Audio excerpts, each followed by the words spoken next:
Hello, so I'm Max Barclay, and I'm going to be talking to you a little bit about the Coleoptera collections here at the Natural History Museum in London. I'm the senior curator in charge of this collection, and I'm speaking to you tonight because I'm also the president-elect of the Coleopterists Society, which is, of course, a huge privilege, and it's a great pleasure to be talking to you all now. Now, if you can hear any background noise outside, that's because we're here at the Natural History Museum, and there's some kind of party going on in the background, and there's a load of people having a good time out there and making speeches and clapping and cheering, so just ignore that, and we'll talk about the beetles. So the collection here consists of about 25 to 27,000 drawers like this one. This is one of 20 drawers collected by Sir Joseph Banks, who was the naturalist on Captain Cook's Endeavour voyage. And Banks died in about 1820, so the majority of this material was collected in the 1760s. And he was exchanging with people from all over the world, so there are specimens in these drawers that are collected from places that, of course, Cook never visited. But the interesting thing about this collection, apart from its considerable age, is that it's absolutely stiff with Fabrician types, because Banks was a personal friend of Johann Fabricius, and Fabricius used to come to England and describe things from Banks's collection. And because Banks was so early in the history of entomology, if he was just coming across some beetle walking across the road, it was probably a new species of beetle. Everything was very easy there. Another, arguably more famous but much more recent expedition was, of course, the voyage of the Beagle. And this is one of the display drawers that we put together of Charles Darwin's specimens collected in the 1830s on his 5-year circumnavigation of the globe. Now, I'm always pleased to say that Darwin was first and foremost a coleopterist and an enthusiast of beetles. And he collected on the Beagle voyages between 5,000 and 8,000 specimens, which are mostly housed in the museum here. Of course, the Beagle was most famous for the mapping of the coast of southern and South America, Chile and Argentina, and then on the way back it stopped at the Galapagos Islands, which of course made history because Darwin's observations of some of the larger animals there. But the early stops of the Beagle at the Atlantic Islands, the Canaries and Madeira and so on, were perhaps even more significant because those were the beetles that gave Darwin the idea that one species can change into another. He observed flightless forms on the Atlantic Islands that were windswept, and he realized that they very closely resembled species that he knew from back home that were able to fly. So he wondered if they'd lost the ability to fly. But if they'd lost the ability to fly, they would just be the same species but unable to fly. But they were classified as different species. And this is what gave him the idea that one species can change into another, which of course he was mulling over all the way across the Atlantic and all the way around the South American coast.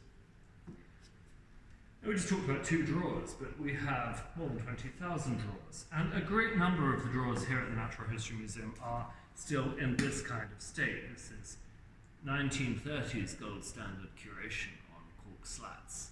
And of course we're trying to get rid of this because the cork grips the pins very tightly over the decades, and it can be very difficult to handle a collection like this without potentially damaging specimens. A lot of the drawers are very shallow as well. An old solution to this in the past, unfortunately, was to clip the heads off the pins. We don't do that anymore, but we did it for a large number of years, and so quite a lot of our pins have got the heads clipped off. So what we're doing now is we're transiting the specimens into unit trays and into deep drawers. There was a previous attempt at unit trays. These, believe it or not, are 1940s unit trays that were produced during the war for evacuating the collection.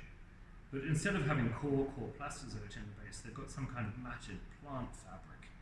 And that's decaying and making a fine dust. So these are even more of a priority to get rid of than the cork. The collection is moving towards this kind of standard, where everything is in unit trays, it's fully data-based, it's labelled up with the most recent classification, and this is a drawer that has been prepared by Michael Geiser of Donaceines, And recently this was investigated by Elizabeth Geiser, who is no relation of Michael's, but who is an expert on these beetles, comes from Austria. And she was in fact our first international visitor after the coronavirus restrictions were lifted. And what Michael has been doing is, at the same time as transferring the specimens out of cork and getting them into unit trays, he's been amalgamating outlying collections. This is the collection of Professor Warkolowski, who was a famous Polish entomologist, spent a lot of his life in North Africa and wrote some of the famous books on the Palearctic chrysomelids. And this came to us shortly before his death, 4 or 5 years ago. This is the collection of Jerzy Waszczak, who was a Czech entomologist, and we received from his children about 300 or 400 boxes of this kind, mostly, again, of Palearctic chrysomelids. Another chrysomelid collection that Michael's in the process of incorporating is this, which is part of the collection of Alexander Fry, who died in 1905. So a lot of these boxes of Fry's material have been more or less untouched and unincorporated for over 100 years. And what we're doing now is getting everything into a unified whole so that it's accessible to the scientific community of the world. At the same time, we have about 100,000 specimens out on research loan to countries all over the world, and we have visitors coming in from all over the planet to use the collections. As well as the amalgamation of the collections which are bequested to us, or which are given to us, or which we have inherited from previous generations, we're working on fieldwork, collecting new material. We have an extensive Africa project in collaboration with the African Natural History Research Trust, and this is just a jar of material that was collected by various colleagues in the Ivory Coast in West Africa. And this material is being processed up primarily by my colleague Keita Matsumoto. You get the material out of the alcohol, lay it out in drawers like this one. And you'll see that there's a number of red labels in here as well where new species have been described from that material. There's another drawer here of recently mounted African material, including some rather nice Cetoniines from West Africa, several of which are new species for our collection.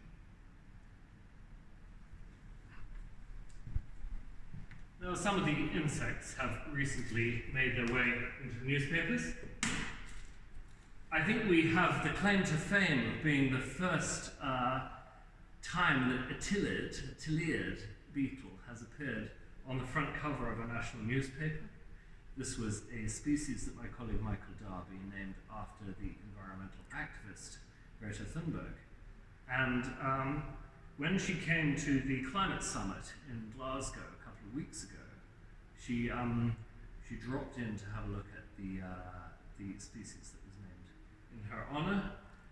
And there's a picture of her looking at this down the microscope, down the magnifying glass, because of course you can't see it with the naked eye because it's 0.3 of a millimetre long, like a lot of Tiliads. So we do have a blown up version of it here to give you an indication of what it should look like. Of course, you can't talk about the beetle collection without getting Titanus giganteus out as the biggest beetle in the world. That's really just there as a little bit of a background. And behind the back, what we have is our latest acquisition. This is a draw scanner, and the objective is to scan the entire collection. So there's a couple of people who are coming through who are skilled at working this piece of machinery, which looks very simple, but trust me, it's extremely complicated. And they feed the drawers in one by one, and they can do between 100 and 200 drawers a day, and make high-resolution scans, which can then be released onto the internet. So if you were to go to the collection here, and you were to pick a random drawer out of the collection, if you've got the right key, a drawer out of the collection, there's a rather nice drawer of Asian cicindolines. You can shove this through the drawer scanner, you can produce a high-resolution version of it that can be zoomed in, you can see the individual specimens, and then that can be accessed from anywhere in the world. which would have been very useful during the lockdown, of course, of last year, but is also very useful for our international colleagues, because most of the people, of course, who are working on insects don't have easy or convenient access to the collection. So one of the most important things that I can do as a curator is to make this collection as accessible around the world as I possibly can. The other project that we're engaged with at the moment that's keeping us very occupied is what you can see on the back wall here. This is the collection of the late Peter Hammond, who unfortunately had died in September. And he was head of the beetle section here for many years, including when I started out. And he's been making an extensive collection, in particular, of the beetles of Marin County, California. And he has this extensive collection of all of the beetle families from Marin County, which are laid out in store boxes. And one of the things that I'm trying to do is to trace his collaborators on this project so that we can continue some of the incomplete lists that he had not published of the beetles of Marin County. So there's a great number of different strands that are being tied together in a collection like this, like in any great collection. And I hope that many of you would be able to come and visit and to collaborate further with us. And a very big thank you to Joana for holding the camera and making the film. Thank you all very much, and you're all extremely welcome in London.